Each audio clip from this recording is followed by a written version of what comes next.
Caros espectadores, sejam bem-vindos a mais uma edição do Alexander Podcast, tratando sobre assuntos da atual guerra de Israel. Hoje falaremos sobre o provável futuro da faixa de Gaza. O que acontecerá com aquele pedaço de território? Então, deixe o seu like, se inscreva no canal e venha comigo. Número 1. O cenário ideal, no mundo ideal, porém provavelmente imaginário, seria que todos os árabes de lá fossem embora. Para uma vida melhor, inclusive. Até porque a maioria deles querem sair. Eles poderiam ir para a Europa, sendo que não é nenhum problema para a Europa tomar mais refugiados. Afinal, todos os anos eles recebem centenas de milhares, ou se não milhões de refugiados, de países árabes, inclusive, como Síria, Iraque e outros, ou então mesmo ir para países árabes do Golfo Pérsico, os quais precisam de trabalhadores para sua indústria petrolífera, energética, construtora, tal como o Catar e o Kuwait. Mas, de novo, eu enfatizo, no mundo ideal. Por quê? Porque isso provavelmente não vai acontecer. Porque pensa, se um país é antissemita, ele vai dizer, se eu aceitar esses refugiados, eu facilitaria a vida de Israel. Portanto, por que eu farei isso? Entendem? Segundo ponto. Então, sendo assim, sendo que boa parte dos habitantes árabes de Gaza continuaram lá, o cenário mais provável é quando Israel tomar a última cidade, Rafah, no sul, e tomar a fronteira com o Egito, aí é game over para o Hamas, visto que Rafah, ou em hebraico Rafah, é o último reduto do Hamas, onde restaram somente 4 batalhões dos cerca de 20 a 25 batalhões que ele tinham. 4 somente continuam operacionais, eles estão na área de Rafah, sendo que é por lá também que chega todo o contrabando pela fronteira egípcia. Então, supondo-se que Israel deve lançar uma operação breve e tomar lá, Gaza tornará-se como uma Cisjordânia 2, ou West Bank 2, ou, como falamos em hebraico, Yehudavish e Shomron, Judeia e Samária. Alexander, o que quer dizer Cisjordânia 2? Eu explico. Cisjordânia 2 quer dizer o seguinte: uma situação de ocupação militar, na qual o exército tem bases, e ele exerce uma função mais policial do que militar em si. Eu que durante meu serviço estive um bom tempo na Cisjordânia, inclusive no serviço reservista, eu posso testemunhar isso, que a maioria do trabalho lá é um trabalho mais policial. E também, o que é importante, são as colônias judaicas. Judeus que estabelecem assentamentos lá nos morros, nas montanhas e desenvolvem seus assentamentos, e alguns chegam até a ser cidades. E por que isso é importante? Pois se é somente ocupação militar, somente bases sem civis, isso não dura, mais cedo ou mais tarde acaba.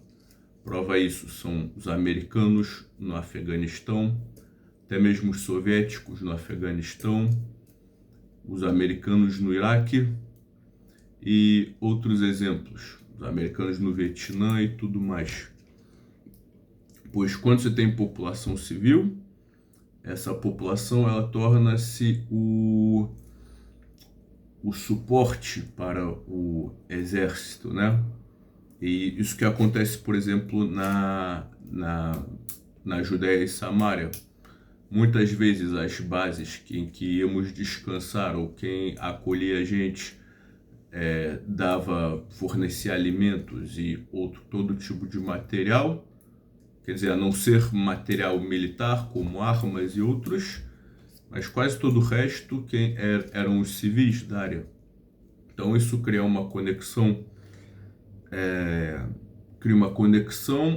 com o exército que fortalece o seu domínio, a sua presença lá.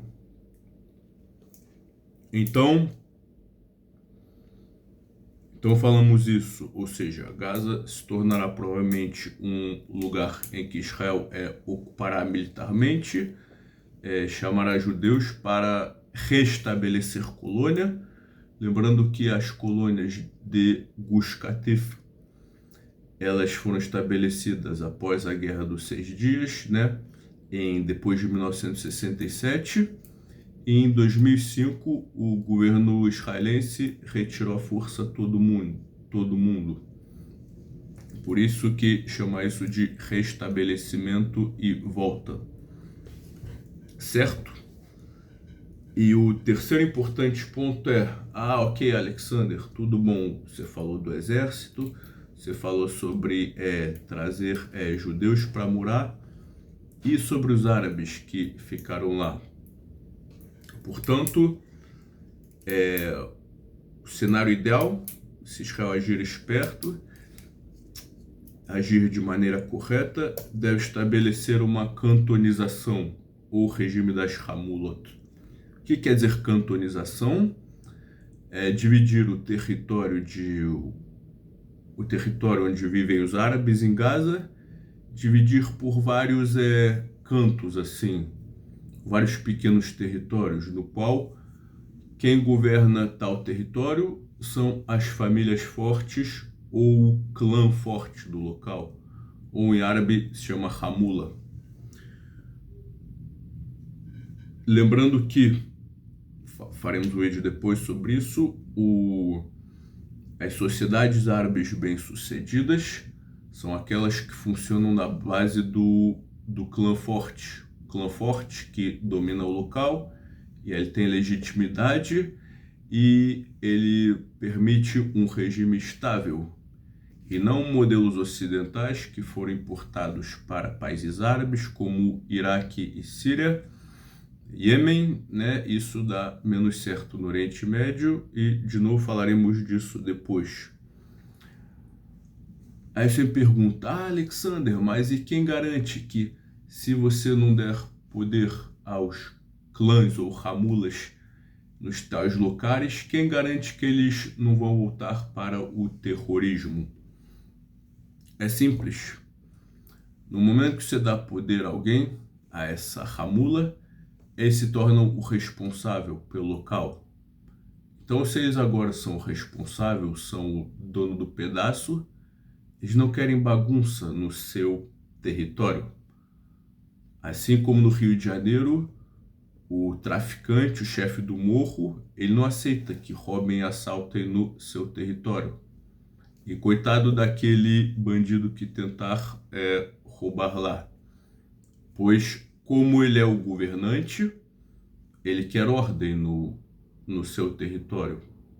Seja ele traficante, clã, hamula, isso, aquilo. Nomeie como você quiser, mas esse é o princípio. Se você é o líder no local, você quer estabilidade. Até porque se vier terrorismo de lá, se vier confusão, bagunça, terrorismo, tá faltando vocabulário. Então as autoridades, ou seja, Israel, o exército de Israel vai atrás dele e ele vai perder sua posição. Então por isso é interesse dos clãs das Hamulas manter a estabilidade e manter os jihadistas fora. Então é isso, pessoal, ficamos por aqui, dê o seu like e não se esqueça de conferir, você que gosta de fotografias de qualidade para decorar o seu ambiente, principalmente agora fotografias da terra de Israel, acesse o meu site e por apenas R$ 48 você pode ter uma fotografia da terra de Israel em suas diversas regiões e me mande uma mensagem. O link encontra-se na descrição. Muito obrigado. Até a próxima. Shalom, o Leitraut.